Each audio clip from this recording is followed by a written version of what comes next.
PK52, the Saturday morning meeting. Hey, at the beginning of the year, what I intended to do was start from Corolla, working up through Core Series, and then go into four-wheel drive systems, vans, SUVs. Because of the changing trend, I wanted to put some product knowledge out there. A lot of times, as you close the year out, the main thing becomes price. How much rebate, Toyotathon, Honda selling days. Everybody has some kind of gimmick to get people to come in at the end of the year and buy a car. So I thought, let's refresh this thing by coming back and talking about product. Well, right before I started putting together the series, I had a friend come up to me and said, Casey, I looked through your videos and you really have nothing on setting the appointment. And you know what? I looked back through there and I said, I really have nothing on setting the appointment and getting the customer to arrive. So in the next few weeks, I'm going to go whiteboard on you and we're going to write down some word tracks. And I know a lot of people don't like word tracks, but let me tell you and just kind of capsulize what I feel about a word track. A word track has a mission. There is an intent for me saying the words I say. There's an intent for me getting the customer into a narrative about what they're looking to accomplish. And I want to kind of control that conversation. And believe it or not, the easiest way to control the conversation is not to talk. Because once a customer commits to a conversation about what they're looking to buy, what their agenda is, the better off you're going to be because you know what the end of the mission of the customer is. So with that in mind, I put down some notes today and I wanted to talk a little bit about incoming phone calls, incoming emails, referral-based incoming information. Give me back in the day, you guys know I've been around a while, so, I started in a dealership where if there was no traffic in the store, physical traffic, they would physically hand us the phone book. And I know I've said this occasionally, but, we would actually call out of the phone book, and that was what they told us to do. Hey, I'm Casey, I work here at Toyota. Just wondering if you guys are interested in any kind of car right now. And, you got used to rejection. In fact, you're actually preparing a salesperson to expect rejection. Me personally, I really don't think that's a great mission. Sitting somebody out on the point on a Saturday at 4 o'clock in the afternoon when a customer has been to multiple dealerships is pretty much setting the salesperson up for more rejection than positive feedback and conquest. So I don't know. I would rather you guys feel like that every single customer you talk to, you're going to sell them a car. But back in the day, I was the information source. If they wanted to find out about a Toyota truck, they had to come and talk to me about a Toyota truck. There was no information out there. The brochures that we'd get on the current year model would come out at the end of the year, so we never had brochures. So they would call me on the phone and ask some questions, or they would come by the dealership to have a conversation about the product. You and I both know that that is absolutely 100% not rational anymore. If I want to find out something about the Camry, then all I have to do is go on the internet and type in a single word, Camry. Then it'll come up 2018 Camry, maybe it goes to Toyota's website or maybe to a blog, but I can find out the information, the core information that's been released by Toyota that's being regurgitated by somebody that doesn't even work for Toyota. But here's the key selling points of the Camry, the Accord, the Altima, the RAV4, the Rogue, and all that information's out there. So knowing that, our attempt to set the appointment has changed dramatically. So let me just go through a couple of things real quick. So let's call everything phones right now. So the national closing average for a salesperson is 20%. So that means we miss at 80%. But if you started a conversation with a customer and they're looking at a singular product and you've given them the information they want and they come to the dealership because that you've given them the information they've requested and they're now coming to meet with you, there's no way that you can look here on this video and sit there and go, Casey, it's still going to be 20%.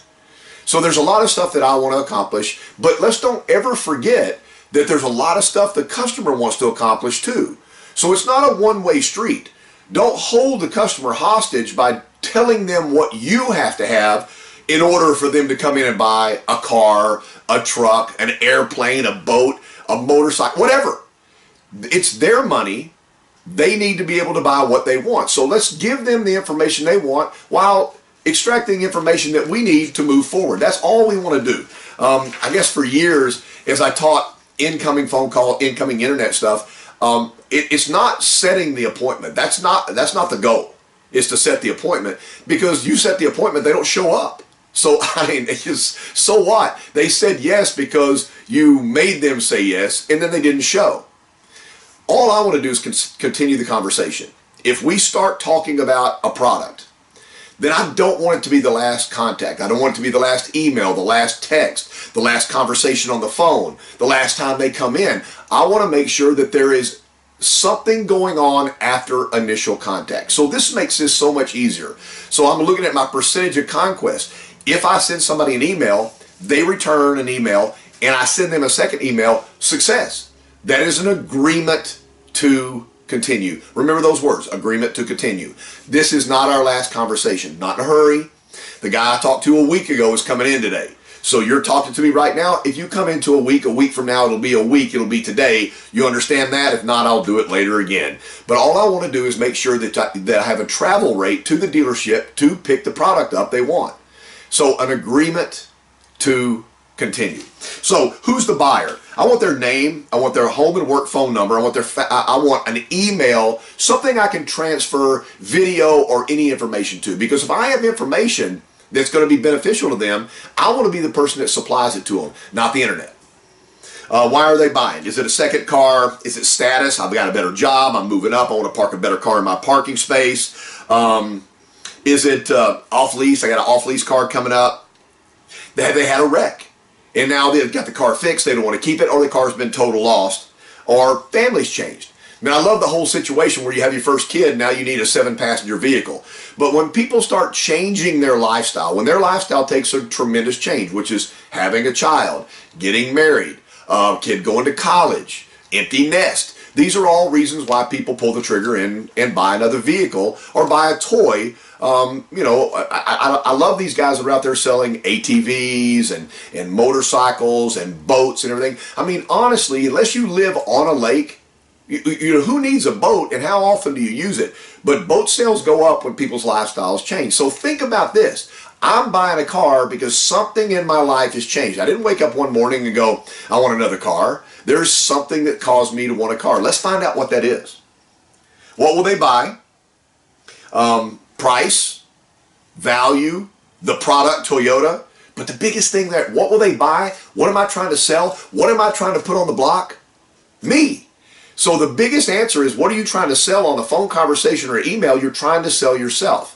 I want to go against the grain. This is not anywhere where anybody teaches you. They want you to sell the product and the new manufacturing process. Well, okay, 10 years ago, we were telling everybody this is the greatest Toyota in the history of the world. The following year, this is the greatest Toyota in the history of the world. The following year, this is the great. All right, I don't know how many decades we can go telling somebody that our product 10 years ago is no good anymore because the ones we're making now are better. Now, I love a 10-year-old Toyota. Y'all know me. If you know me personally, you know I think a 150,000-mile Toyota is just getting stretched out and it's really good to go. So I'm not trying to tell somebody that the new product I have is the best product I have, because you might be a pre-owned buyer or a certified buyer. I want to sell the only thing that you really can't shop, which is me. Why will they buy from you? I want my name written down. If you're in a conversation with me or an email, I want you to get off your computer or off the phone with me with my name written down. Not only my name written down, where I work. I mean, I don't know how much it happens anymore, gang. I can only speak for myself. But I used to have customers come in and ask about a product and ask for a salesperson that didn't work at our dealership. And I said, how is this happening? Well, they contact 4 or 5 or 6 dealerships and they just get confused at who gave them the most information. So they went to the dealership to ask for Jeff. And unfortunately, you know Jeff, and he works at the dealership 30 miles away. So, you know, you'd feign this off. Oh, Jeff? Yeah, you know, he's not here. I don't know if you've heard and everything. I'm not at liberty to say, but I can take care of you. And so what a tremendous job Jeff did by supplying the information for the customer so that they all felt good enough to be able to travel to the dealership. And unfortunately, Jeff didn't have him write his name down and the dealership down, and the customer trekked to the wrong store. You can either believe that or not, but some of you are thinking about that right now. So, wow, I got to make sure they have the information. When will they buy? I want an appointment, but more important, I want an agreement to continue. because I know you guys all want to sell every single car right now. I don't blame you. However, if I sell somebody a car 3 months from now, that's still a car deal. And to be honest with you, 3 months is coming in 3 months, in about 3 months. So setting everything up for my future means I'm going to have a bigger career. So the whole conversation start talking to somebody electronically, digitally, or talking to somebody on the phone. It's all about making sure that that customer treks to you so that you can deliver a car at their pace. Doesn't matter. If they come in 3 weeks, 3 weeks is good. If they come in later this afternoon, that's also good. So why do people shop by phone? I'm going to read this to you, and forgive me, I hate to do this reading thing, but logically, there's a logic to the reason they call you or they go online. They want price, they want value. Man, I remember when I first started selling cars, don't tell them the price. We ran the prices in the newspaper. We would run 12 or 13 vehicles with a price point. I can't quote the newspaper. We run prices on the internet. We have commercials that tell you what our rebates are. If you want to know something about price and everything, I'm going to quote what's out currently in the market that our dealership's advertising, because that's already out there. Hopefully they've seen that and they go, wow, this guy's telling the truth because he's saying exactly what I saw in the commercial yesterday. They want value. Nobody wants to pay $10,000 for something they think has $7,000 worth of value. Half-ton trucks now in the market, if you look at other competitors, are $67,000. Well, nobody buys a $67,000 truck if they think that truck is worth about $30,000. So there's some type of value built in anything that anybody sells. So my job as a salesperson is to raise the level of that value to the asking price. And that's really it. How do I get the customer to see value in my price point? Because once somebody sees value and they say, well, that's a good deal, I think I'm getting everything that I'm looking for, most people don't go, okay, so I'm not going to get it. It's the people that feel like there's something better somewhere else, or they didn't get everything they asked for. It's just not complete. So price becomes important. Again, I know I'm wrong. You know, it's never about price. They want monthly payments. If you work paycheck to paycheck, monthly payment's pretty important. If you think you can afford a $350 payment and the payment's $525 a month, you're probably going to get a lot of people that are going to say, no, look at it be at $350. So you have to be able to understand the math of a payment. I'll confess right now, I'm not going to tell you whether I ever did this or not, but a customer would be on the lot and they say, well, how much is the payment on this? The car was $30,000, and I would just take my phone out, or back in the day, my calculator, and I'd go, let's not worry about interest or fees or anything right now. That's something that they deal with later on. Let's just divide 30,000 by 60. And funny, on the calculator, it would come up 500. I'd say, well, why don't you do that again? It would come up 500 again. And I said, are you going to be comfortable with 500 in that area? And they go, well, no, I need to be about $250 a month. We're not needing to sell this person a $30,000 car. It's amazing, even in today's day and age, how limited the gifts are of people in the public about math. People can't make change. How would you negotiate a good deal on a car if you couldn't do simple math? I've got to be able to know what my payment is. Great news is the internet now will be able to do a payment calculator for you. I don't mind sending somebody to an internet website so they come in with an actual payment. Somebody told me at one time, Casey, you don't want to do that, they won't come in. I said, but if they come in at $600 a month and they want to be at $250, do I really want that customer to come in and blow 5 hours of my time? If they come in and they think the payment's going to be around $500, $600 a month, I just need to find them a car. So you guys make your own decisions here. I know this is very controversial because everything that you've been told is opposite of what I'm telling you right now. They want to know what the interest rates are. I'd be concerned. Even if I couldn't do math, I'm going to ask, what's the rate? If you're running 0% on anything, say as low as 0%. I've got vehicles out here right now that we're running 0% on right now, which is a fantastic deal. You're paying no interest to the bank. Are you interested in looking at one of those vehicles? Why would you not say that? Verify information. Make sure that you heard what they said. Verify advertised price. Verify the internet pricing. Model availability, color availability, keep going, used car information, lease information, trade value, and people will be honest with you. Once they get close to buying, they go, look, I've got a little challenge credit. I've had an issue in the past and everything. Can you help me out? Well, why would you continue to try to sell them a $30,000 car before you found out exactly what the hurdle is? The hurdle is their credit. They just told you. On the other side, let's look on the other side, because this is really important. What do I want as a sales professional logically? I want their name. I want to know who I'm dealing with, and I want to know as much information as I can. I'd like to have their address, home and work. Let's talk about what address tells. If you tell me where you live, then I can assimilate what your income is. I mean, if you're living in a gated community, then your income is above average income. So it's an interesting deal when you know what part of town somebody comes from and everything, all the information you can glean from that. I want to know what vehicle they've selected. There's a reason they selected a vehicle. That might not be the vehicle they buy, but they've selected a vehicle for a reason. And I find that now in today's market, we're trying to go so fast, we never find out why it is that you said that you wanted a RAV4. Why not a Highlander? Why not a Camry? Why not a Corolla? What have you heard about the RAV4? Because that becomes important information to me. I want to know trade information.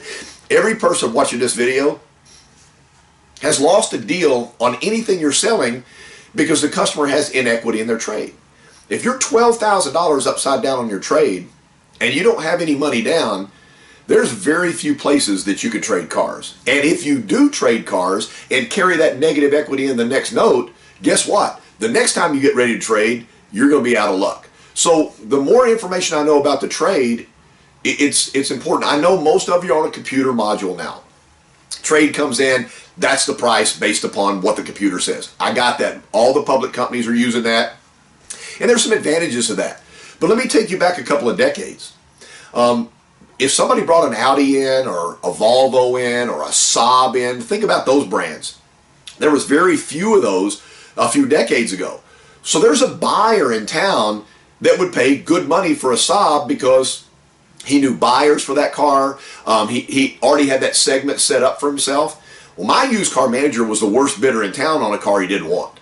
So if we had a couple of days in advance to call somebody on a unique product, if it's a truck that's lifted, then there's somebody in town that has a dealership out there that sells lifted trucks. That's what they specialize in. That's going to be a better buy bid, and that's going to get me closer to a deal. So the more information I have about the trade, the better chance I have to get the right person to appraise this vehicle to bring more money to the bottom line, which lowers the payment for the customer and gives them a better deal. A better deal seems to be something they all say. I want to know what vehicle they selected and their trade information and how they're going to pay. I'm interested. If you're going to pay cash, if you have an insurance replacement check, I mean, I don't know that you, all of a sudden they hear and they go, hang on, KC, if somebody's at the door, I go, no, it's me. I've brought the vehicle to your house. If I find out it's a customer that's ready to buy right now and everything, why would I not get in the vehicle and take it to them immediately? Why would I wait 3 or 4 days for them to come in? Let's be aggressive when the customer's aggressive. And I want the appointment. You know what? Scratch that. I want an agreement to continue. I'm going to go one more thing. I don't want to make this too long today because this is an intro to how to handle appointments, incoming information from the customer. Emotionally, they want to save time. There is nobody out there to say, I'd like to spend a full day or 2 days at a dealership to get the deal I want. I'm not saying they won't do it, but most people like to go in there and buy a car and go enjoy it. They want to save money. If there's anybody in America right now that looks at you and goes, I don't care anything about saving money, you might want to continue the conversation until they tell you the truth. I want to save money. You want to save money? I certainly don't want to pay more than I have to pay. I want to get value, but I would like to get the best deal ever. There's fear. Man, can you imagine going into a dealership today, these multi-million-dollar dealerships with all this inventory and everything set up, and you ask a question, nobody answers your question and everything? It's compounded fear. I'm afraid that at the end of the day, I'm not going to get a good deal. There's been multiple customers that we sold cars to that got back to their house after buying a car with a great deal, got a great value on the car, and has sat there in the house and go, God, I shouldn't have bought that. You know what? I probably could have got a better deal if I would have continued on. So even after the sale, there's a fear that, I got taken advantage of. And that's been out there since I started. They want to find a salesperson. They want to find somebody they can communicate with that tells them the facts that they physically believe in. They hate the dealership process. Who is this person? Why am I talking to this person right now? I've just asked a question. Who is this person coming across the showroom floor? And they'd like to buy a vehicle online or by the phone. They'd like to come in and just take delivery of the vehicle. I can tell you right now, when I buy a vehicle, I don't go for a demo drive. I don't have a salesperson do a walk around. I find the vehicle that I'm looking for. I go down to look at it. If the vehicle's everything they said it was, I just pay for it. And I don't. Maybe I'm the most unique buyer in the history of the world. Toyota doesn't supply me a vehicle. I buy my own vehicles. I do my own research. I go down. I meet a salesperson. I ask them a couple of questions. I try to get the service history on the car to look at what they did to the car and prep for the car, because I buy used cars. I want to know how they prep the car for sale. And if everything lines up, I'm buying a Toyota. I'm not making a mistake. How could any customer buying a Toyota think they're making a mistake? Now, you can buy another brand and make a mistake, but my value and the reason I work for Toyota is because you're not making a mistake if you buy a Toyota. If you don't like that car in a few years, the value's still going to be in that car. Emotionally, what I want increased gross profit. If I get paid on gross, the selling price of the car is posted. I would like to sell the car at the price that's posted.